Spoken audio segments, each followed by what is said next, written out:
Welcome to Just Break Up, the podcast about love, heartbreak, and all the relationship advice you don't want to hear. My name is Sierra DeMulder. And I'm Sam Blackwell. And this week, we're going to tackle topics like when our biggest insecurity is also a common punchline, living next door to your in-laws, and how other people can affect our self-love. But before we begin, we just want to give you our Surgeon General's warning, which is that Sierra and I are not licensed mental health practitioners, relationship practitioners, sexologists. We don't have any formal training or schooling in any of this. We just regurgitate things that we've heard from our therapists and the books that we've read. Literally, that's what I'm going to do today. So please take our advice as you see fit. We're only here to offer our ever humble musings to hopefully shed some understanding and maybe some laughs on the incredibly rewarding, but mostly confusing experience that is love. So actually this week's check-in topic is inspired by a conversation that I recently had with my therapist, just a little tidbit that I thought I would share with the Just Break Up community that helped me reframe something. So without giving too much of my personal life away, recently I had to talk to somebody who was a somebody in the past. Okay, I like it. I like that phrasing. Who brought us some feelings. Oh my God, I'm just realizing right now in this moment that Spencer has made fun of me for bringing this person up in the last couple episodes. And I was like, I haven't talked about them at all. And he has a running tally of the number of times I've talked about this person. It's 5 episodes. Does Spencer have a now. running list of the things that I talk about? No. This is just to make fun of me. It's not like a personal interest. It's more I'm I don't care about this person. And he's like, you've talked about them 5 episodes in a row. I mean, you have taled about them multiple episodes in a row at this point. Listen, I process out loud and in the moment. Anyway, so I had to talk to this person from my past who was once a someone, and it brought up a lot of really confusing feelings. Not oh my God, I want to marry this person because I'm happily married. Not even I want to, I don't think about this person. I don't miss this person. This is not somebody that I want to bring into my life again. That chapter is fully closed. But I will have to say, I was really disappointed and discouraged by my emotional reaction to talking to them again. I felt a lot of insecurities come back up. I felt a lot of people pleasing coming back up and really wanting to, what we talk about on the show all the time, wanting to prove myself to someone in my past who didn't necessarily have access to a present version of me. And sure. I wanted to rewrite that narrative, And then you have to do the therapy work and tell yourself, people don't always get access to the present version of me, and that's okay. And not all people are for me, and that is okay. And yada, yada, yada, yada. But I guess in therapy, I was talking about how disappointing it was that all these feelings that I thought I had just braked up, ED, sure. just JBU'd out of my system. There we go. I thought I had JBU'd all this shit out of me. And apparently I didn't because of my reaction, how I got really anxious and in my thoughts and stuff like that. And my therapist brought up a great point that I just wanted to share with our listeners, which is that, even if it isn't capital T traumatic or, even if it's not trauma at all, our bodies still create both muscle and emotional memory, right? It's the same reason why it's hard to be in the room with somebody who hurt you once, even though you're years beyond hurt and they're unable to hurt you anymore, right? It's our fight and flight. It's our physical memory of an emotional experience. And I really appreciated that reframing, that it's not that my emotions are damp, it's not that my emotions are somewhere hiding inside me, waiting to see him, and then all of a sudden they come up. It's that my body is just reliving the last thing it did when I was with this person again. Well, and it's the emotions and the body reacts to something, but that doesn't mean we're in the exact same situation. Yes. Right? And that's something about trauma that has been really transformational for me, is that my body is reacting and saying, we're in danger, we're in danger. But like, I also have the ability to say, yep, I know that you think that, body. And guess what? We're not, right? Like it's not like my body is trying to tell me something that I should know that I'm not picking up on. It's that my body is reacting to something out of pattern, like out of a habit. And my job is to say, right? My job is to say, you're not trying to tell me something that I don't know because I know that I'm safe in this moment, right? Yes. Like, and so my job is to soothe my body and say like, yep, I know it's scary. Like I know that this is happening, that it feels like it's happening again and it's not. So like, what am I doing to take care of myself? How am I emotionally like saying, yep, absolutely. I totally get that I'm scared in this moment. And I also know that there's no reason to be scared right now. Yes. And for me, I got stuck in, oh my God, why do I feel this in my body to begin with? I was so mad at myself, especially since I don't think about this person. I don't want this person. I love my life. I love my wife. Like, why do I feel disempowered by this relationship again? Ugh, Yeah. And so I got caught up on that, not the next step that you're talking about, which is instead of expecting me to have no reaction, soothing the reaction, acknowledging the reaction, recognizing where that comes from, that muscle and emotional memory, and sort of dismantling it. Like, oh, you're feeling this way because you spent years feeling this way physically around this person. And of course, that same patterns are going to come up. And it doesn't necessarily, it's the same thing that like the idea that not all feelings are facts, right? Not all physical responses, not all, feelings of longing or confusion or anything are true to our present day authentic emotions. Absolutely. And so that helped me like unpack it a little. And it made me think of the instances in my life like this one or in our listeners' lives where they write in and say like, I got coffee with my ex and all of a sudden I'm thinking about them again and I feel confused. Like feels like that door is opened up again, or like seeing my ex on Instagram, it's so confusing. And I just want to extend to our listeners the idea that like our bodies are sometimes a couple beats behind our minds, our bodies are responding out of habit and patterns and trauma responses and muscle memory and emotional memory. And that sort of disconnection helped me recategorize those feelings and like, oh yeah, of course. Now, cool. I can move on.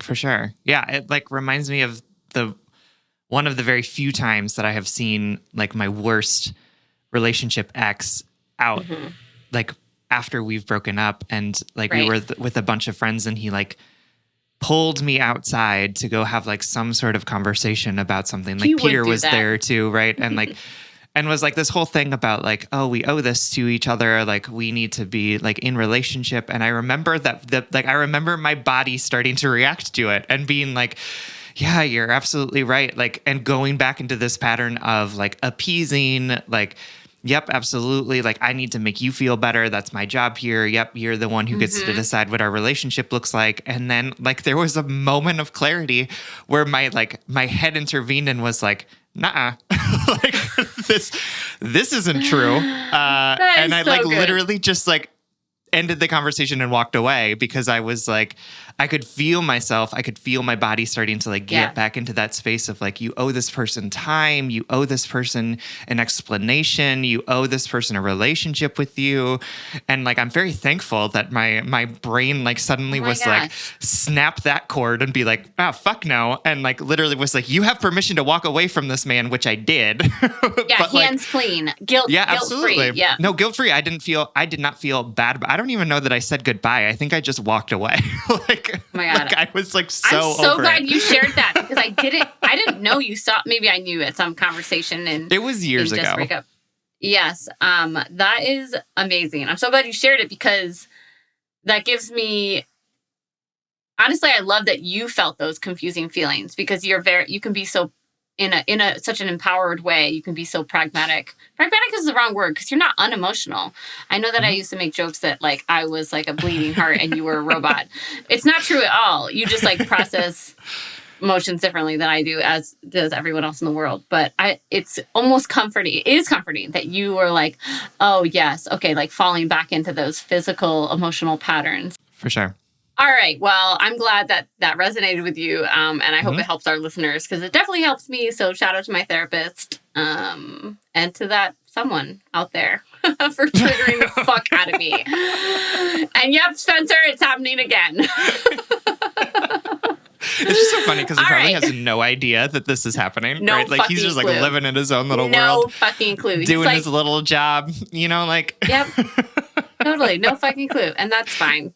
And meanwhile, you're like, I've got a podcast where I can process this for 5 weeks. That would trigger the fuck out of me. You know what I mean? I'm like, oh my God. I'd rather him ignore me. All right, here we go. I don't want to fucking talk about him on this fucking show. Like, I don't even want to make space for it. Okay. Now's the time. Now you gotta do the self-soothing. Gotta I'm self-soothing by moving on. Moving on to the first letter. Okay, got it. All right. Our first letter comes from. Nope, it's from me. I'm reading it. Oh, you're right. I am doing a blind date. I'm sorry, I'm so flustered. Our first letter comes to us from Early Bird, whose pronouns are he, him, who is writing to us from the dungeon. Dear Sam and Sierra, hello. I'd like to start off by saying how grateful I am that I came across your podcast. You two feel like the queer older siblings I never got to have, and it's been a pleasure and a privilege to grow next to y'all. I fucking love that and appreciate that. Thank you so much.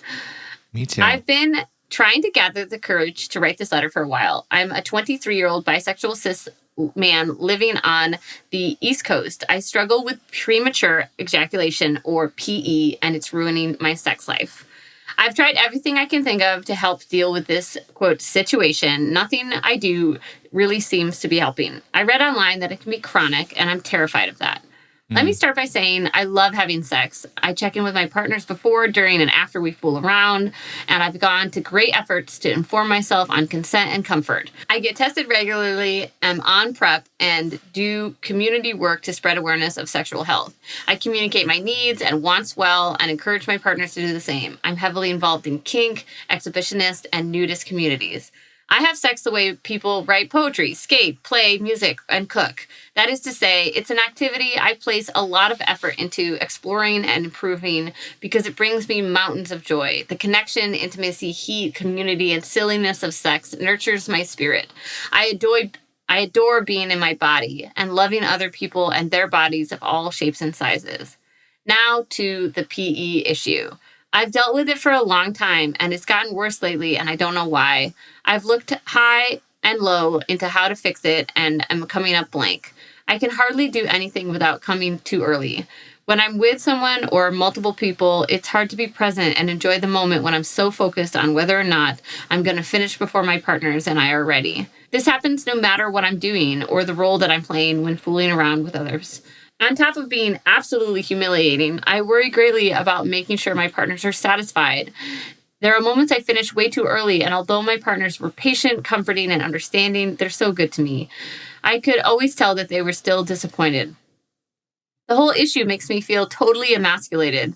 I know there's more to sex than penetration, and there's lots of ways you can go about having sex. I know society has given men a false image of what sex is supposed to look like, and porn doesn't help with that image. I know that you don't have to last forever in sex to be good, but we're talking about me finishing in less than a minute sometimes, and forget about topping. I don't even last a minute. It is mortifying. On top of this, I really, really, really want a boyfriend. After all the work I've done to feel confident in my body, sexually, and in relationship, I feel like PE is the only skeleton I have left in my closet. I worry about finding a partner who I'll truly love and then not being able to show up for them in bed. I worry about them leaving me because I just can't satisfy them. I know we can use toys and kink and a million other things in the bedroom, but sometimes we just want a good old-fashioned fucking, you know what I mean? I'm confident I can provide emotionally for my partner, but can I provide physically? I want my partner and I to have a rich, fulfilling, and loving physical relationship. I want to adore my partner and give them pleasure. Touch is an enormous part of my love language, and I want my partner to share that with me. In my last relationship, my partner and I fucked like animals, and it brought us so much joy, and I want that in my next relationship too. Salmon and Sierra. I said salmon it. Salmon and Sierra. Yeah, exactly. I like it. I feel like I'm failing at something here. I feel like less of a man. I feel out of control and like my body is betraying me. Also, people talk. And what if my sexual reputation is hurt by PE? I don't know what else to do, so I'm writing to y'all. Should I look for a relationship even with this issue? Should I wait for things to get better? What if things don't get better? I know this seems like such a small issue, but when I see a person I'm interested in, my first thought isn't about the possibility for love, connection, and partnership. My first thought is I couldn't satisfy them. I feel so much shame, embarrassment, and hopelessness. I feel alone, even after talking to my sex therapist about this. Thank you for everything you both do. I know it's late, but congrats on the baby, Sierra. Sam, I'm reading adult children, and it's changing my life. Thank you for the recommendation. My best, Early Bird. All right, my darling, thank you so much for writing. I so deeply appreciate this letter and the opportunity to talk about this. And yeah, I just want to say thank you for your vulnerability in sharing this, because I know it's going to be really liberating for a lot of people out there, and myself included. I think I want to start by like zooming out a little and talking to us, Sam and I, and our listeners and society as a whole, I guess. I think one of the ways that I've been forever changed by this podcast is really connecting the fact that behind every punchline is a human, you know? And I've talked before on Patreons and on primary episodes about like how I'm forever changed by the letter that we had about somebody who had a small penis and was feeling as though they didn't fit into this world and couldn't find connection, and how that educated all of us about the humanity behind the patriarchal, sexist, you know, ableist jokes that we make, you know? And I think this is another opportunity to like recognize about the dehumanization we do when we make jokes about like finishing or fucking, I don't know, being too small, or what'd you say earlier, like not getting it up, you know? You made great points about like the patriarchy before, and I don't want to steal them from you, so I'll pass it to you. No. Go ahead.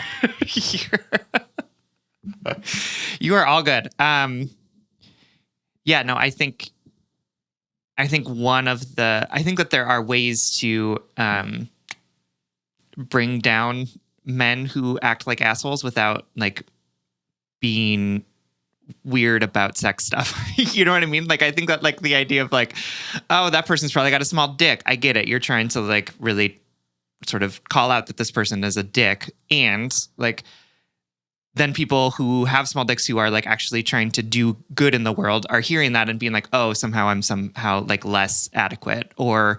Yeah. You talked about it in context of like dismantling the patriarchy. I think sometimes like on our like high horse, like chanting through the streets, we want to deconstruct toxic masculinity in such a way that we like weaponize ourselves against other, against bodies, against humans, against lived experiences. And then that really just like adds fuel to this like toxic masculinity fire. Right. It doesn't challenge the actual like undergirdings of patriarchy, which is that like men should have big penises and be virile, and women should be docile and like controlled. Right. But it in fact like perpetuates that, right? Like, oh, I'm going to make fun of or I'm going to emasculate challenge this person. Yeah, emasculate this person by talking about the size of their penis or the fact that they come too early. And it's like, yeah, but what you're doing there is that you're saying that either of those things is a bad thing, that they're somehow less manly because of that, which doesn't challenge the idea that like manliness isn't tied to penises, but instead like continues to perpetuate that and uses it as an insult, right? And so I think that there is a whole lot of toxicity around performance for people with penises, around penis size, around getting it up, around ejaculating either too soon or too late, right? Like all of these sort of different things that, in my experience, like as a person with a penis has like been deeply shameful to me, right? Has elicited a lot of shame. Not to say that my shame needs to like supersede other people's shame or like is more important than other people's shame, but I'm just saying like this experience has like around this stuff, like I deeply resonate with it, early bird.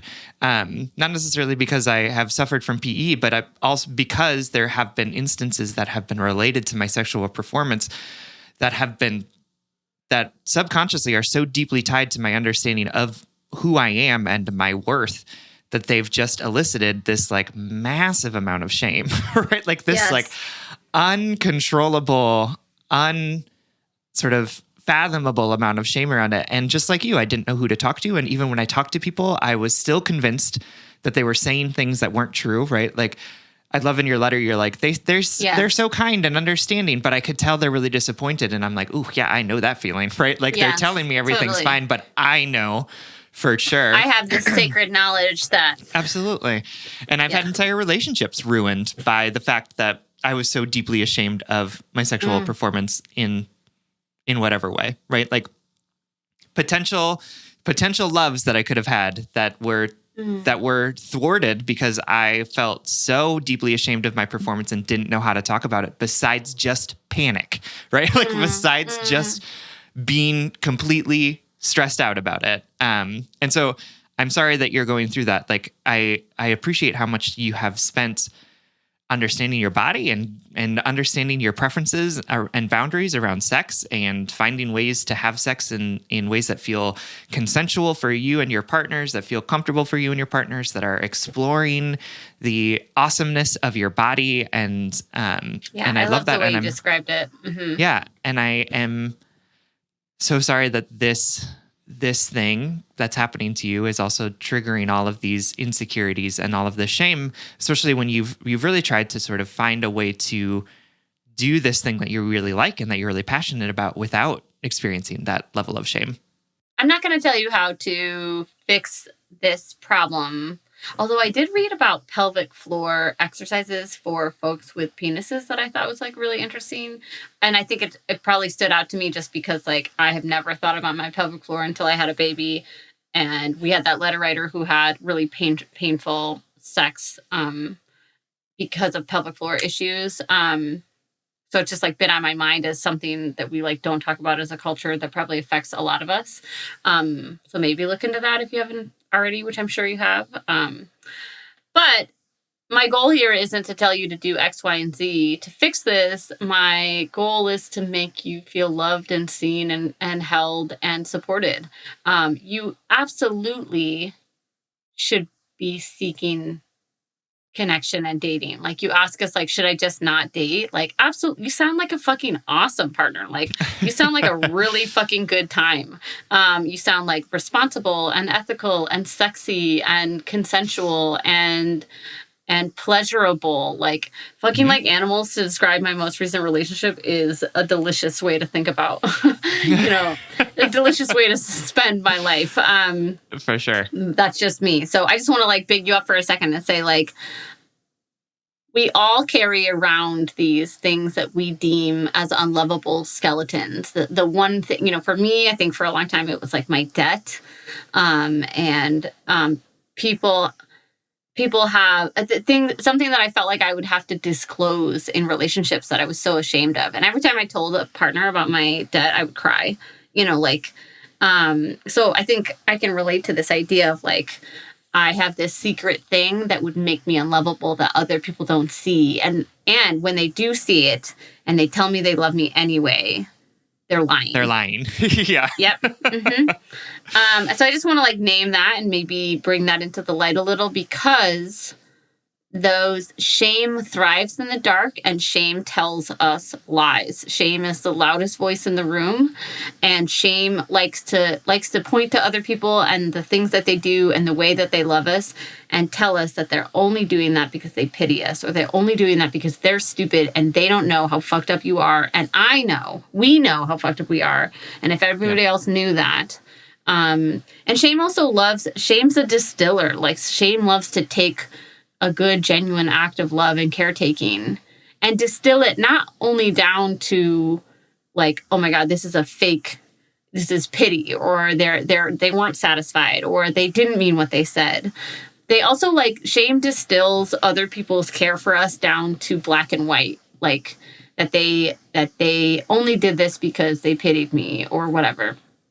But I guess I want to say, like, it's possible to be bummed that a sexual encounter didn't last longer and still love you and still be really satisfied and still want to fuck you again and still, Right. you know, like, shame likes it to be like, oh, they're so disappointed in me, black and white. They don't want to be with me, or like they're not satisfied and they're faking the nice things that they're saying. But it's so much more complex than that. It's so much more multicolored than that. Maybe they were bummed because they were having such a good time, but also that is a human. That's a human response to a delicious physical experience, right? Like when I get bummed when my ice cream is eaten too fast by me. Forgive me for this terrible, terrible metaphor. I'm not trying to trivialize this whatsoever. I like it. And I'm also not trying to make you focus on the disappointment. I guess what I'm trying to do is like dethrone that disappointment and say, like, it's okay it's okay if a partner is left wanting more. That happens in my relationship, in which we don't have a penis. You know, that happens in emotional and physical relationships in all different ways. So it's not about setting yourself up to not, quote unquote, disappoint. That's such a strong word too, right? Like, it's not about setting yourself up to not leave your partner wanting more. Help me out here. It's about recognizing that happened and people still love us and still want us and still want more and still show up and can see our most fucked up skeletons or see our insecurities. I also want to just say, like, I'm throwing a lot out there, but so forgive me. This is not the thing that makes you unlovable. This is not the huge thing in you that is like so gross. Right. Shame wants us to feel unloved. Shame wants to be well fed on our insecurities, right? For sure. But this doesn't make you unattractive to me. This doesn't make you undesirable to me. This is not the horrible corpse that you think it is. Even though, and also your partners are allowed to be like, oh, I wish that lasted longer, without that being about your core ability to pleasure them and be loved and love them. You know what I mean? Absolutely. And, you know, you talked about sex being something like playing music or like cooking or something. And, right, those things that we love, just like sex, can sometimes need to look different given the physical manifestation of our bodies and how our bodies work, right? I love to play the piano and I am not very good at it. And I just have never been, right? Like I have the ability to press the keys, but I don't have necessarily the dexterity that I need or the ear that I need in order to play it in like a way that I see other people playing it. And that's okay, right? I still love playing the piano. It is something that brings me joy. It is something that helps me get out of my head sometimes. Similarly with like running, right? Like I'm never going to be a fast marathon runner. And I still love running because it brings me joy, because it's helpful, right? And I have friends who love to run and run 15-minute miles, right? Like, and so I want to just say that like you're loving an activity, doing an activity because it brings you joy doesn't mean that we have to be good at necessarily or the best at it, right? Or that it doesn't have to look exactly like we think it's supposed to look or the way that we've been told that it's supposed to look or be. So like you can have lots of sex in great ways that doesn't necessarily need to look like you put your penis in something for a long time and it goes well, right? Like your sex can look like, oh, I know that that's not something that is available to me. So here are some other things that I'm going to be trying out, or here are some other places where I'm going to be focusing, or here's the accommodations that I'm going to make knowing that this is a reality for me. And it can still be amazing and awesome, right? I get that we've been told a story about what good sex looks like, right? Which is that like it involves insertion or penetration, and it involves like doing that for a long time. And I don't know, that's not what all the sex that I've had looks like, and that's not what the best sex I've ever had looks like, right? So I think I want to remind you of the thing that you already know, which is that like that type of sex isn't the be all end all, and sort of throwing yourself against this possibly immovable wall saying, I wish it wasn't like this. I wish it wasn't like this. And it won't be good until it's like this. I want you to actually like turn around and look at everything that's available to you and say like, this is actually pretty good. There's a whole lot of really cool stuff I can do with this, with what I have available to me. And I know it's hard because I know there's so much tied up in masculinity, in sex, in sort of pleasure politics. Yes, absolutely. Around the way that sex should look like and what it should look like. And that's really hard to be living in a place where you're like, that's not actually available to me. So what the fuck am I supposed to do about it? Right. And I want you to invite you into the idea of accepting that may not be available to you in the way that you want to do it is actually going to be more liberating, because you're going to be able to find so many other ways of doing and having sex that are going to be great for you and for your partners. Yeah. I want to add a little extension to one thing Sam said about the idea of like, the runners, the people who run a 7-minute mile and the people who run a 15-minute mile. The people who run a 7-minute mile aren't running better than the people who run a 15-minute mile. Or they're not good runners versus bad runners, or fast runners versus slow runners. They're running differently. And I think that we love to put like a hierarchy on everything, especially sex. We love to have a weird sexual hierarchy of what is good sex, what is acceptable sex, what is, it sounds like you, letter writer, have done a lot in your life to unpack our puritanical sexual conditionings. You are sexually, quote unquote, liberated, as they say. And also you are holding on to this idea that there is a good way to have sex and a bad way to have sex.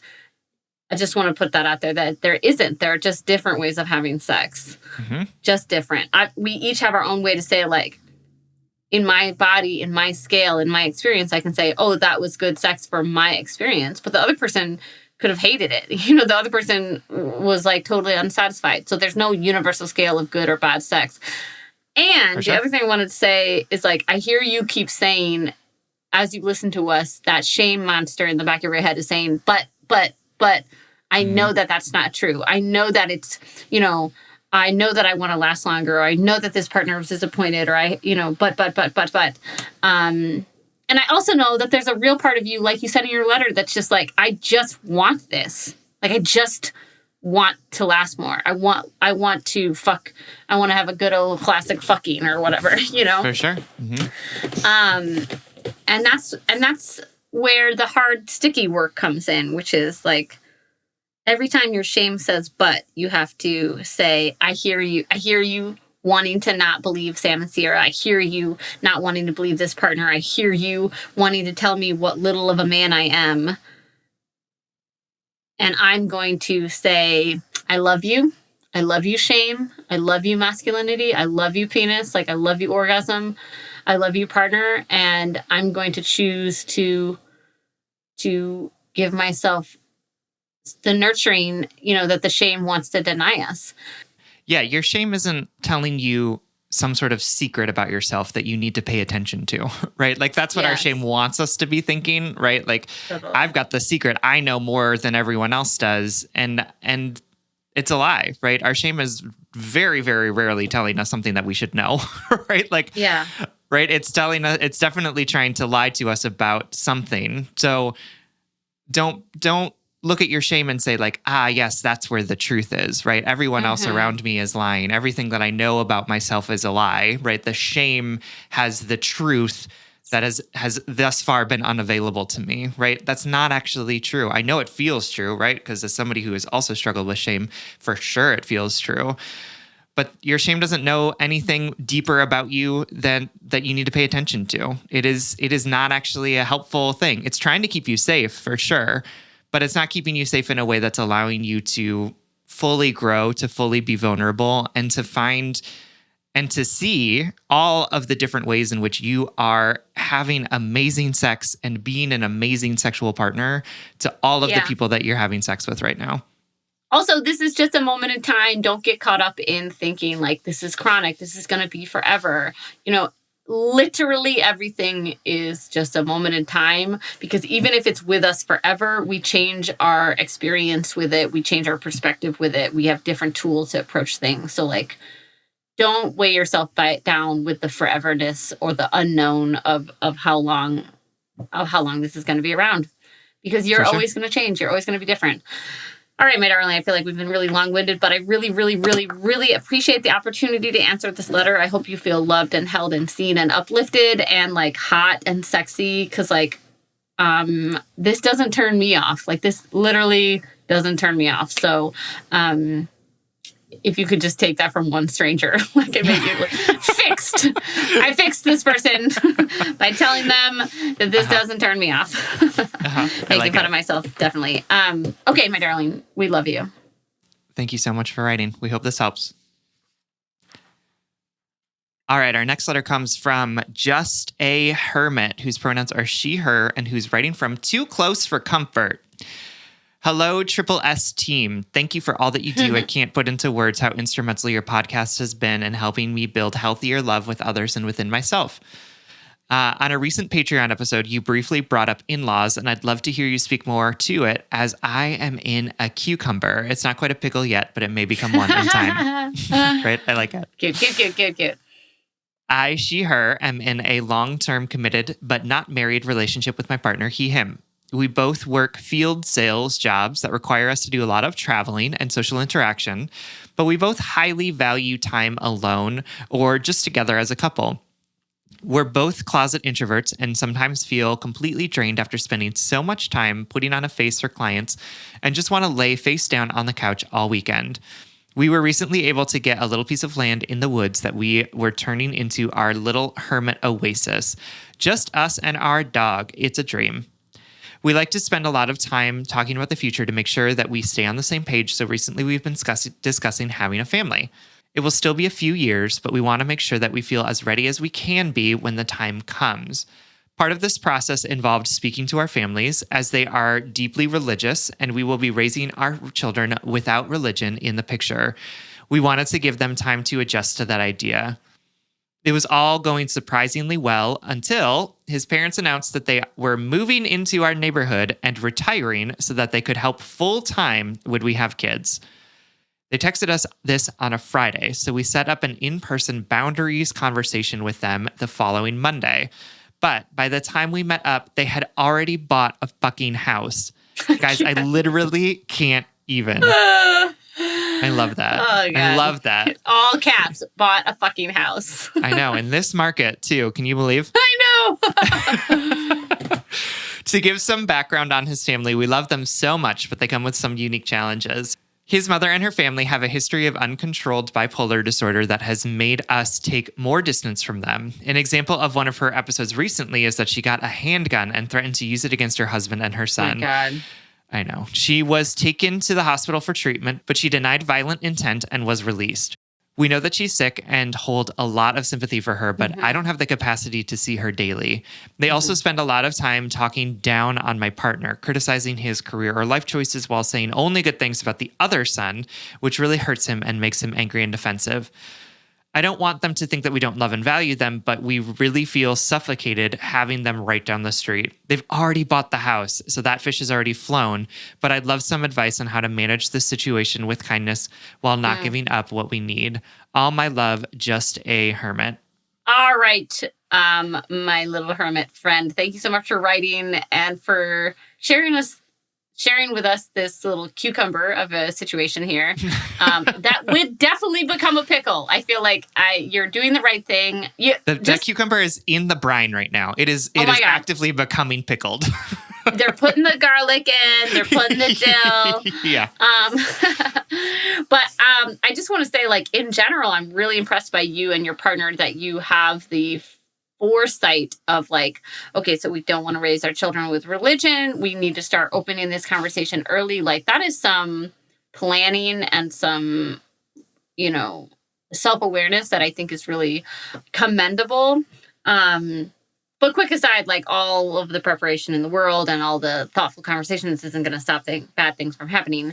But I do appreciate and I'm really impressed by the fact that you were like, this is going to take some time. We got to set the boundaries now. And that is honestly the crux of my advice, that like the boundaries need to be talked about actively, consistently, firmly and lovingly from here on out. Like by the time you have children, it should be an easy conversation to say, no, we're not really feeling like having guests today. Or they should know, hypothetically, because we can't control other people's behaviors, but like, the idea would be that they, you're not allowed to show up uninvited. You have to call beforehand. We have to make, structured to our visits or whatever. Yeah, I don't know. What do you think, Sam? Mm-hmm. Yeah, I mean, it sounds like you're already practicing having these conversations around boundaries. So I think that you and your partner need to get really clear on what are the boundaries. And I want you to be really honest about that. And I think also what are the preferences, right? I think it's also important to say point. Right? Our preferences can shift and adapt, right? And we can sometimes do things that are out of preference for us, right? Yeah. But there are some hard and fast things that are boundaries, right? So a boundary might look like you don't come over before. Also that. Sorry. That's a big one. No, but the boundary might be you don't come over without first calling or texting us, right? And a preference could be we'd prefer if we kept our visits to once a week, right? Because that might need to shift or change depending on the context or whatever, right? So I think that I want you all both to get really clear about it. And I want your partner to be an equal conspirator with you in this as well, to say you both have to sort of hold things firmly with the parents, because there's a possibility that they're going to try and use one of you. They're going to go after the one whose boundaries are the weakest, right? Like a lion chasing a wildebeest, right? The one who's the easiest mark is the one that's going to be. Yeah. Yes, absolutely. I want you both to be strong wildebeests in this scenario. Yes, I cannot agree with Sam more that you need to get on the same page with your partner now. I think the most shocking thing about being a new parent is that you think that you've talked about everything. You think you're on the same page. I feel like my intuition went out the door when I had the baby, because or my partner and I's intuitive connection, right? All of a sudden we had to talk out things that before would just be sort of assumed or gone unsaid. Yeah. Well, I don't think it's even intuition. I think it's that you all had pretty firmly established patterns. Yeah, whether or not you had discussed them or consciously agreed to them, you had demonstrated that you agreed to them by repeating them. And now exactly. You can't repeat those patterns anymore because there's a whole another thing in the mix. Whole so you new have to human. Yeah, you have to find new patterns. You have to decide what the rules and the new patterns. Yep, that's exactly operations what it is. of your relationships are going to look like. Yes. And so if you could, getting on this, I love this prompt that Sam gave us of what is a boundary versus what is the preference? Well, I would prefer for the parents to watch our children at our house. I don't know. Maybe you want to do it at their house or whatever. Or I would prefer that we only saw them once a week. But I know that those things I would be willing to bend on that. Or I'd be willing to deal with some discomfort, for X, Y, and Z reasons. For sure. Or what is a boundary? I don't want them reading Bible stories to them. Yeah. I don't want them coming over unannounced. That's a boundary for me. And also just general caveat for this entire conversation, we know that with families and in-laws especially, man, we can have all the boundaries in the world and they're still going to come over to our fucking house unannounced. I think it's just so tricky because when we talk about boundaries, they're always in relationship to other people respecting them. But that's not really it, right? The boundaries are our ability to articulate to ourselves and others how we want to be treated but we can never control how other people respect those boundaries, And maybe that's part of your plan now too, is how am I going to respond if they overstep a boundary, or how am I going to respond if they keep on reading those Bible stories to our kids or whatever. Another thing I wanted to just put out there for that you can add to these conversations, just as a new parent myself. And again, I am no expert. None of us know what we're talking about, but I have found myself, I love the distance that I have between me and my family. The closest family member is an hour and 15 minutes away. I've always loved that. I've always been a really independent family member who loves her family and who would love to see them more often, but is fine with the space between us. And with a new baby, the old adage, it takes a village. I found myself really, really wanting more people around me, really wanting more support. I read recently on a Twitter thread of somebody talking about radical community and how we need it and have lost touch with it. And it said there's no village. We're just a crowd. And that really resonated with me. And please take this with the grain of salt, and this grain of salt being, I don't know this family. I don't know your bodies. I don't know your relationship. I am just talking about my experiences only. But man, raising a baby is hard. It's challenging, and it is best done with support. It just makes things easier, and it's expensive, and I feel simultaneously trapped by my baby and obsessed with her. I don't want to leave her, and also she won't let me leave her. So it's a very confusing, challenging, new transition. All of your systems of being that used to work don't really work anymore. So I say this to say your hermitness might be deeply challenged by having a child. In probably good and hard ways. And I'm even hesitating saying this because it's just I don't know this situation and I don't know how firm these boundaries are. So please, again, like I said, take this all with a grain of salt, but there are benefits to having this type of support that you might not think you want now, right? Do I want my mother-in-law living next door to us?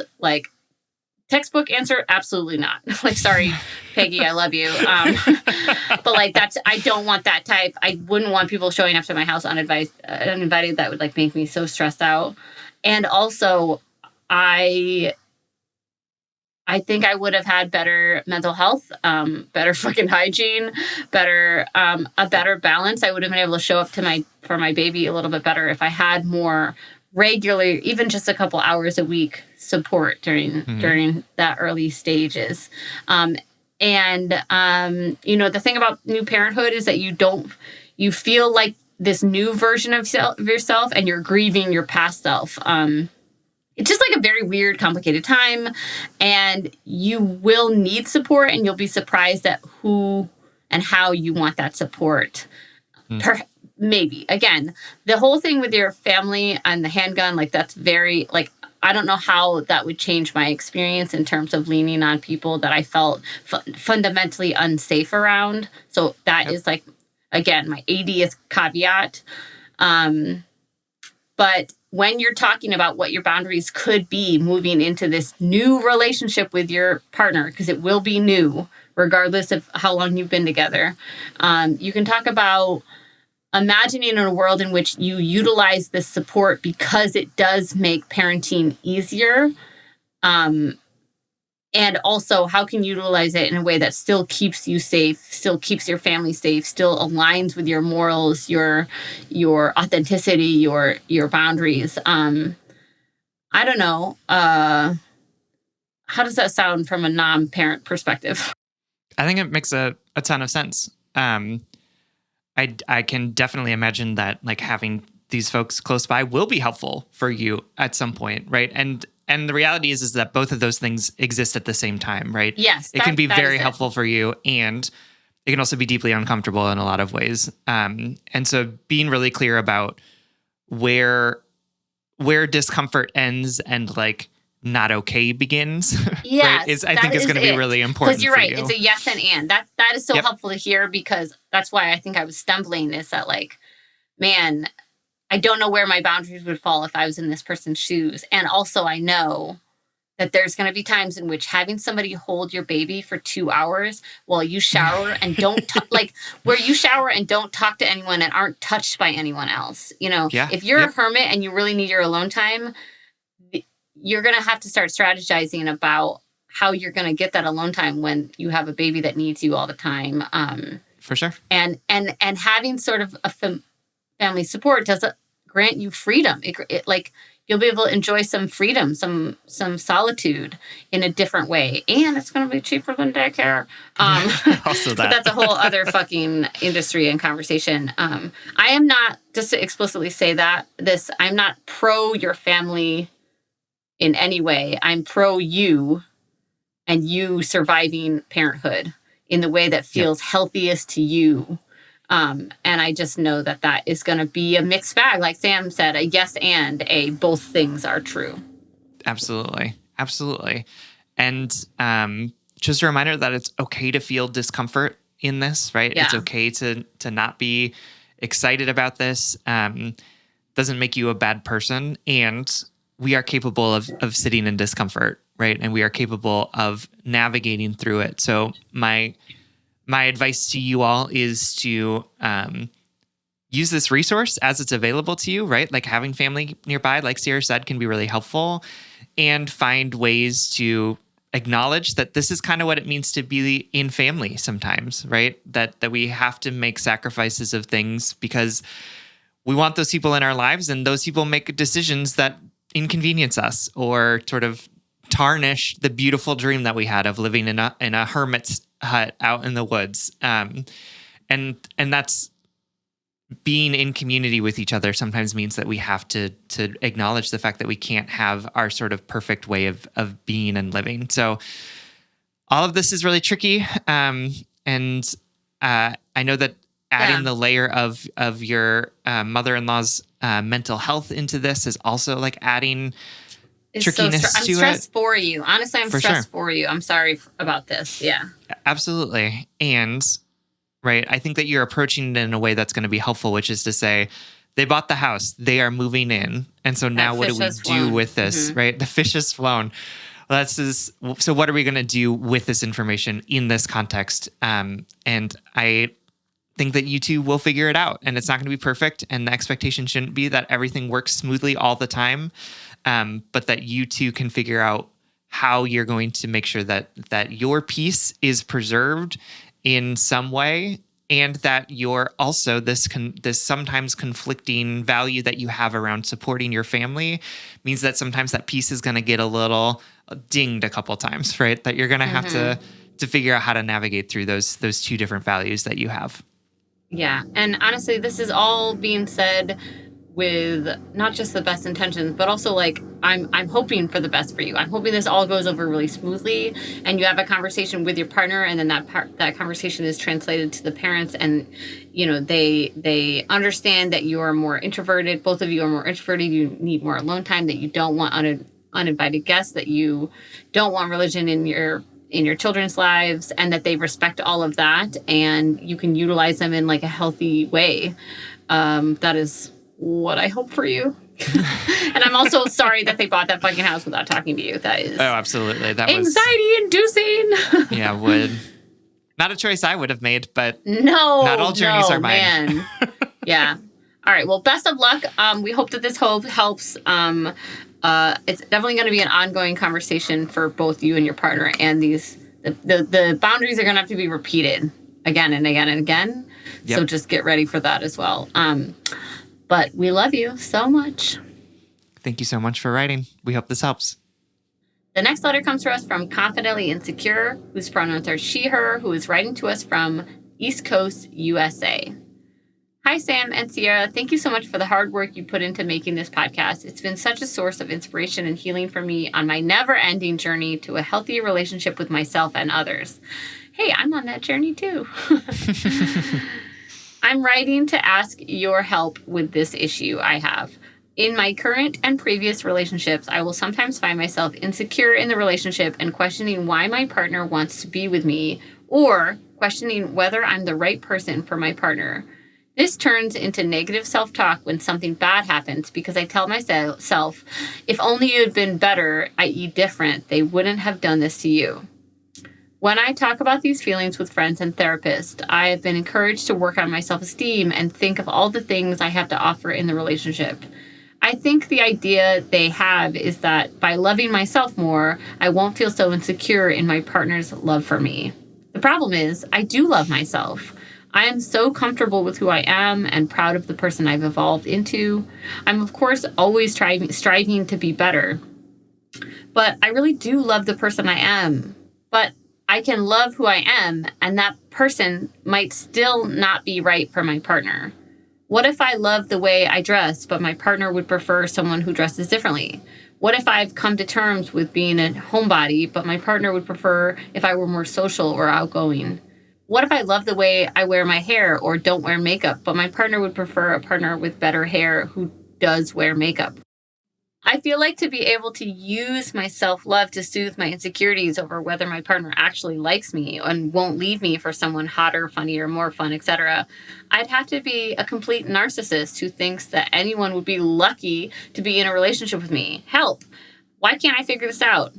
Why can't I use the positive feelings I have towards myself to comfort these insecurities in my relationship? Thank you so much for writing, my darling. This question is so fascinating, and I'm not sure we've ever had one articulated in such a way, but I think it's relatable and understandable, and really thoughtful. So thanks for writing. Sam, what do you think about this letter? Yeah, I think that it is. I think that it's interesting in a lot of different ways.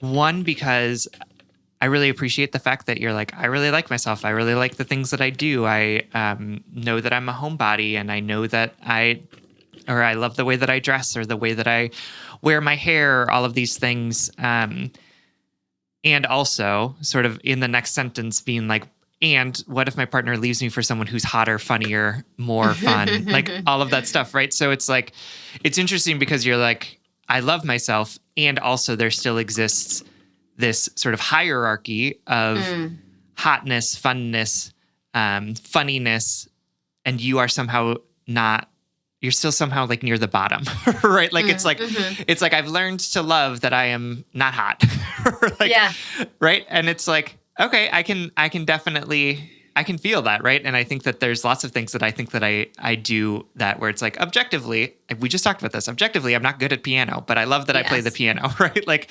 and it's funny to me because, or not funny, I guess it's just interesting to me because then, of course, those feelings of insecurity come into play, right? Of course, those feelings of like comparison continue to happen, right? Because if you're still operating under this idea of the hierarchy and still saying like, I like that I'm in the middle somewhere, then of course you're still afraid that like someone higher on the hierarchy is going to come and like steal your man, right? Or like that you're still not like comparing well enough to people who are quote unquote objectively higher up on this like hierarchy that has been created for us. Yeah, that's so fascinating.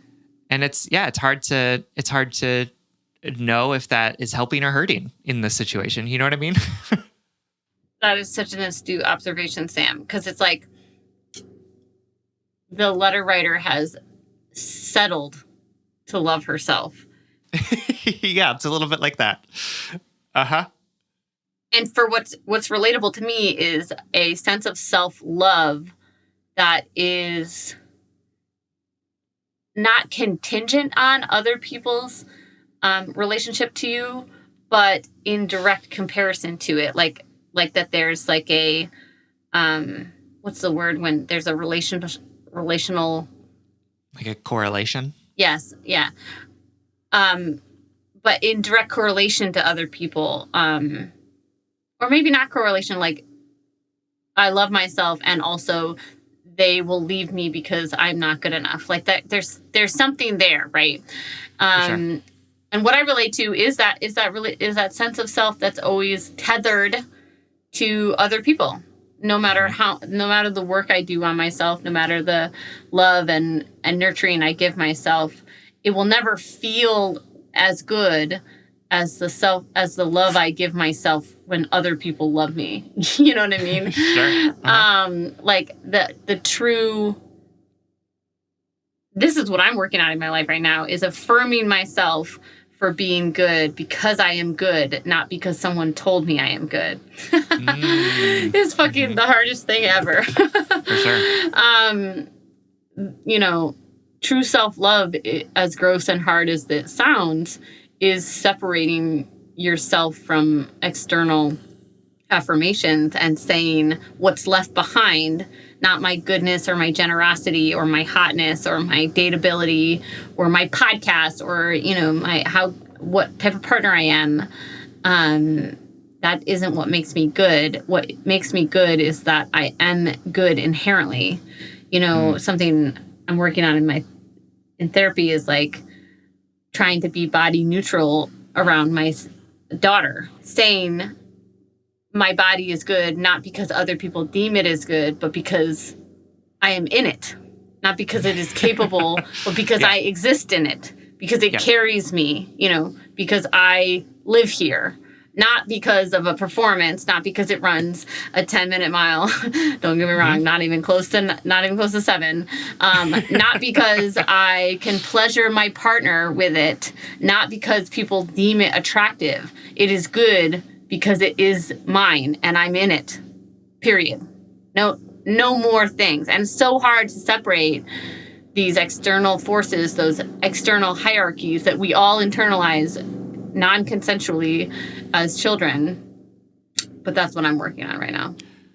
For sure. Yeah, absolutely. I mean, I'm thinking about what you said about like, it feels like some of the self-love that we do in these situations is like settling, right? Like, I'm not a 6, but I'll love myself, I guess. And it is easy to imagine that other people who love us are settling for us too, right? Yes, exactly. You know what I mean?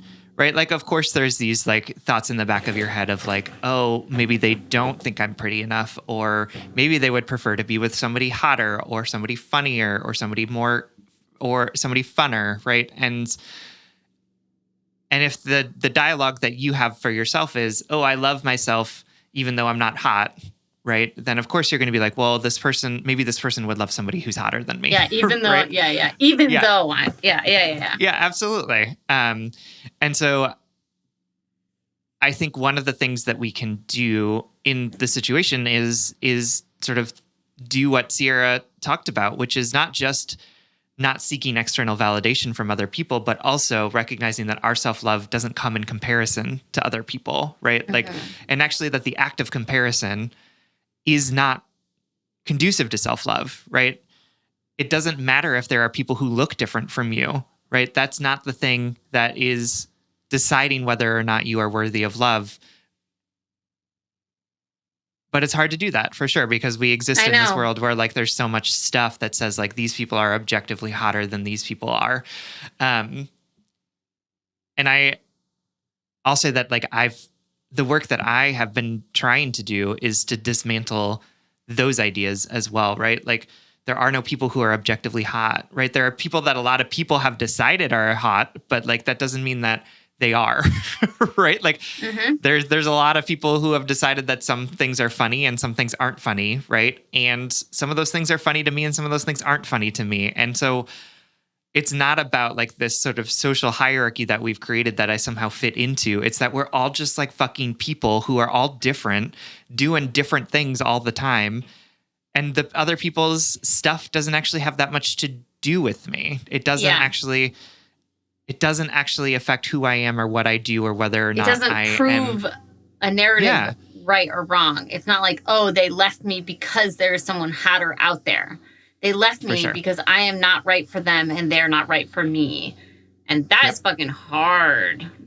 That is hard to do. I think the work that I've been doing is a lot about like really fully seeing other people in their full humanity, like not denying them their humanity, not denying not forcing them to be like caricatures of people.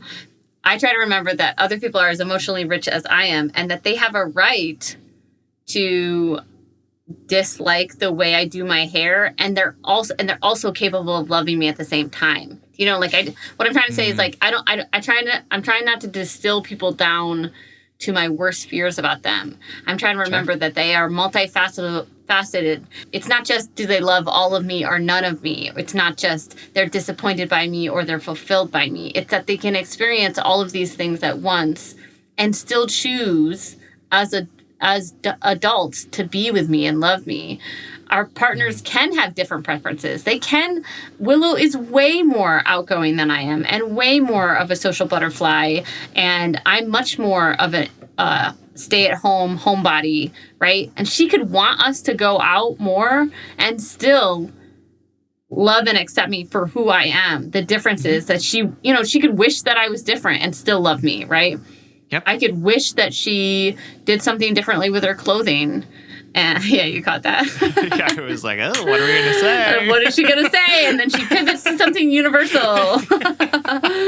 And still really love and accept them. I guess what I'm trying to say is I think that my self-loathing has come out, or my insecurities has come out in a way that disempowers my partners. It doesn't really let them be as multifaceted as they really are.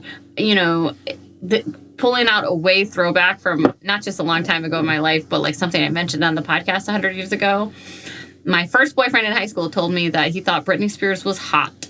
And I was totally crushed by that. Totally crushed by that, because in my heart of hearts, in my body, how could he think Britney Spears is hot and be telling the truth when he told me he thought I was hot, right? Like, how could those two things exist at the same time? How could he love me and think this person was hot? Because if that is true in my brain, he's definitely going to leave me because I can't live up to that. Those two things can't exist at the same time. But they can. They totally can. And I think maybe that's part of where your self-love can come into it too, is that like, I love myself. I love that I'm a homebody. I love that I do my hair. I love that I dress this way. And it's okay if somebody doesn't like that. It's okay if somebody doesn't like that. They can still find things about me that they love. And also their enjoyment or not enjoyment of my clothing, of my personality, of my socializing is not a part of my relationship with myself, because I love how I dress, because I have decided that this is what makes me feel great. It is not about what it makes other people feel. I have decided that I'm a homebody because this is what makes me feel nurtured. And it's not in comparison to other people, right? Like, it's not, I dress this way and I like it because it makes me feel good. And I also know that it's not as good as other people, right? Like, it's like that second step is what is sort of getting in the way in so many of these different instances where it's like, I love myself because I have to, right? Like, because I'm the only thing available to me. And so I just also want to say that it becomes easier to be able to trust your intuition when you're not comparing yourself to other people, right? It becomes easier to be able to say, actually, this person isn't giving me the love that I want or need in the way that I want or need it, not because I'm somehow not hot enough to be able to deserve his full love, but instead because they're not able to give it to me in the way that I want it or need it, right? Like, it becomes so much easier to be able to understand these situations and to not sit in this sort of like questioning of like, well, is it that my self-esteem is too low, or is that it's like this relationship isn't working, right? Like, it can help us if we begin to dismantle some of those ideas around this hierarchy of human value, that can then make it easier for us to be able to discern in our relationships whether or not those relationships are functioning, because it's not being clouded by this lie that we're telling ourselves that we are somehow less hot than other people and our partners would be preferring someone who's hotter, and instead being like, this person doesn't seem to like me very much, so maybe I shouldn't be with them. Right. Exactly. And just again, I've had said 84,000 caveats in this episode. This is impossible for me. This is what I'm working on right now.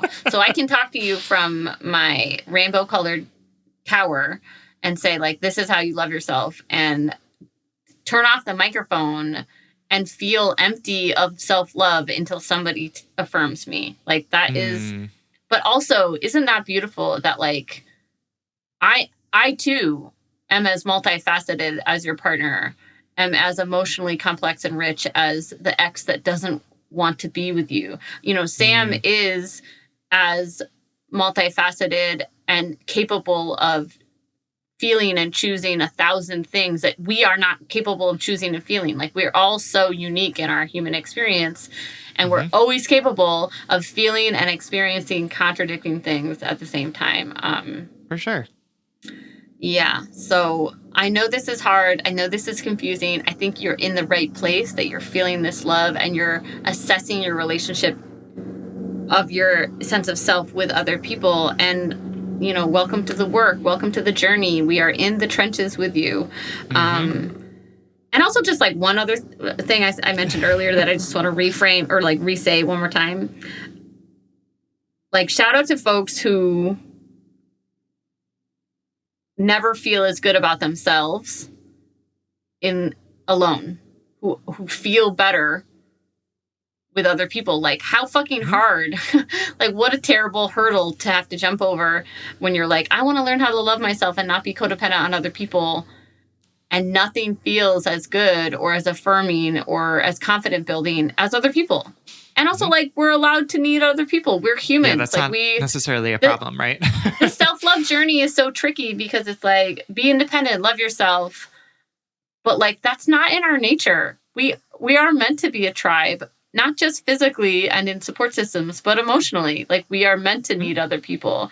There's Absolutely. a reason why when my partner or my friend says that they love me and appreciate who I am, they can see things about me that my shame doesn't let me see. So I don't know, man. I don't know. I don't know what I'm saying on this podcast. Because it's more complicated than just like love yourself, babe, right? Like it's about like, yeah, absolutely try and disrupt these comparisons that you're making to other people. And also it's okay if you need somebody to tell you that you look good, right? Like It's okay if you need somebody to say, I love you and I think you're funny, right? Like again, it's sort of like the binary is almost never right, friends. So like, it's not just like love yourself and you don't need anyone in the world, or like be fully and wholly dependent on other people's evaluation of you in order to understand your own value, right? There can be a blend. There's a reason why people love words of affirmation, right? There's a reason why I tell Peter that I love him, not because I love him and need to say it, which is true sometimes, but also because I want him to know, right? Like I want him to feel the love that I have for him. And same thing, when he tells me that he loves me, it doesn't mean that I'm like I am by myself totally devoid of any sort of sense of value. It's like I have value, and also it's nice to hear it from other people sometimes, right? Like both of those things can be true at the same time. So all of that to say, confidently insecure. Your letter is deeply relatable. Yes. And I hope that finding some ways to disrupt the comparison that you're making between yourself and others, finding ways to continue to move through what it means to be a full human in the world, interacting with, dating, being with full humans in the world, is challenging. And I hope that this helps you sort of find new and different ways to think about or navigate it in partnership with us. Because as Sierra and I said, we're also going through it with you. We're in it. Yep, absolutely. We hope that this helps. Thank you so much for writing. We love you. All right, this brings us to the blind date segment of this show. Every week we like to shout out something that we love, that we want to set you up with. And this week we are sending you home with... I'm sending you home with an organization. So I have been really involved with this organization called Avenues for Youth. And they run emergency shelter, transitional living, outreach stuff. They also have a host home program where they support LGBTQ youth who are experiencing homelessness by placing them into homes in the area with folks who have agreed to sort of take them in and let them live there. it's an awesome organization, and I've been on the board now for about a year. I was somebody who was also very actively giving to them before I joined the board. And they're awesome. They're great. They do such amazing work. It's really focused on the youth, really focused on what youth need. They see themselves as partners to youth, and not just like people who provide something for them. And it is also Give to the Max Day in Minnesota, which is the sort of giving holiday here. So if you go and you donate to Avenues for Youth between now and November 17th, your gift will be matched.